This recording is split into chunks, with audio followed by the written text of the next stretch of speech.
Welcome to the Den, the Dark Entertainment Network. I'm the Gothic Rose, and this is the dark tale of the day. Welcome back, dear fiends of the Den. I'm the Gothic Rose, and I just have to take a moment to say thank you to everyone who has been so supportive of this channel, of my passion project, of the haunted history of Hollywood and the hot mess of Hollywood. And I am just so grateful to all of you. So thank you so much. And let's continue the haunted history of Hollywood. On yesterday's episode, I was talking about the scandal of the Roaring Twenties. And the scandal of the Roaring Twenties was the accusations and the three trials of Fatty Arbuckle, Roscoe Fatty Arbuckle, who was a beloved silent film star, and he was accused of something pretty heinous, and it destroyed his career. Now, this has so many parallels to the things that are going on in Hollywood today. So, any sort of Hollywood scandal, any sort of cover up, any sort of crime, these things are not new.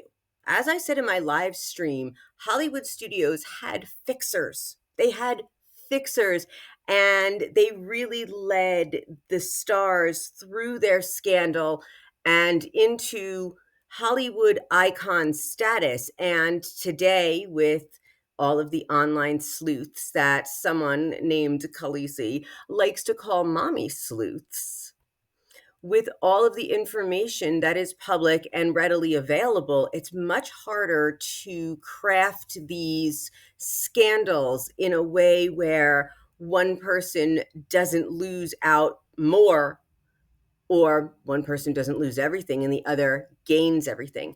But let's get into my thoughts about Fatty Arbuckle.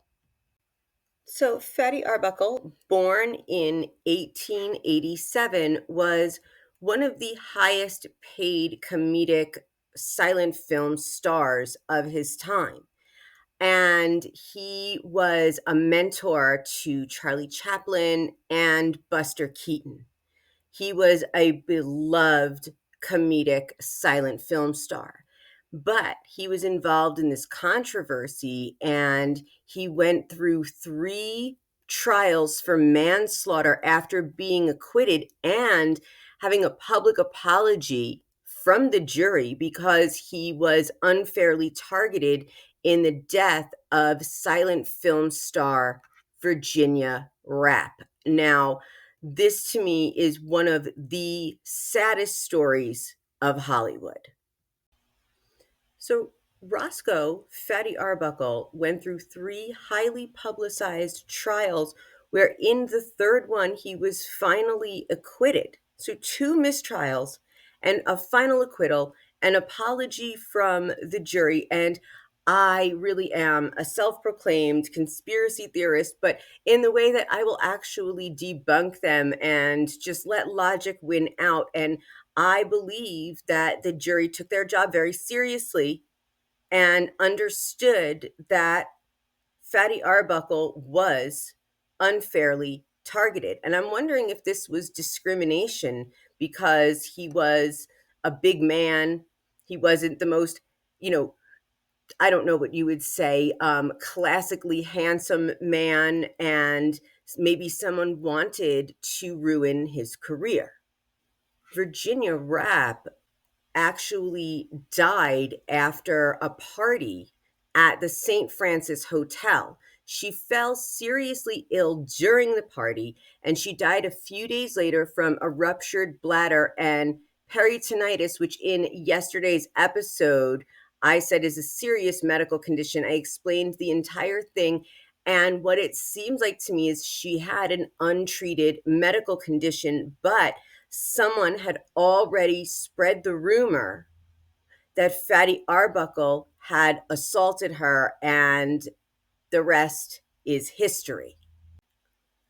Fatty Arbuckle's career took a dive. The fixers in Hollywood were unable to rehabilitate his image. There was so much public backlash and retribution that studios pulled back and were very reluctant to work with him even after his acquittal. So he started to direct films under the pseudonym of William Goodrich. But, someone who's been now watching blind items for years and spent the last year or so reading blind items and kind of just trying to pick apart what goes on in Hollywood, I truly believe that there are outside forces as well as inside forces to be career ruiners. So, just a theory that there was a rival actor who was jealous of Fatty Arbuckle's popularity and the fact that he was the highest paid comedic actor. Not one of, he was actually the highest paid comedic actor. And being a mentor to Charlie Chaplin, who has lots of skeletons in his own closet, as well as Buster Keaton, it's maybe a possibility that one of these two men spread the rumor that Fatty Arbuckle had assaulted Virginia Rapp to ruin his career and therefore take over as the innovator. Because if he mentored these two, especially Charlie Chaplin, who is known to be an innovator in the silent film era, maybe Charlie Chaplin set Fatty Arbuckle up for this failure so that he could step in and become the greatest silent filmmaker, or filmmaker as he knew it at the time, but of all time. And he is still very celebrated for his works. I mean, I'm just saying, you really never know what someone's ulterior motives are, because Charlie Chaplin is more celebrated for his achievements than he is known for his scandals, and we will get into those. But Charlie Chaplin and Fatty Arbuckle started working together on the film The Knockout in 1914, and Arbuckle played the lead, and Charlie Chaplin appeared in this film as a referee because Fatty Arbuckle was a boxer in this film. And then they appeared in The Rounders also in 1914. And in this short comedy, they co-starred as drunken troublemakers. So their partnership showcased their contrasting comedic styles. So Arbuckle had a lot of physical humor, and Charlie Chaplin, of course, was very refined. He was very character driven with his comedy. But Arbuckle was mentoring Charlie Chaplin, like I've said, helping him refine his craft, helping him refine his character, but not just that, probably talking about the innovations that he wanted to make in film. And then, out of nowhere, a woman at a party, the same party as Fatty Arbuckle, right? So there's Virginia Rapp.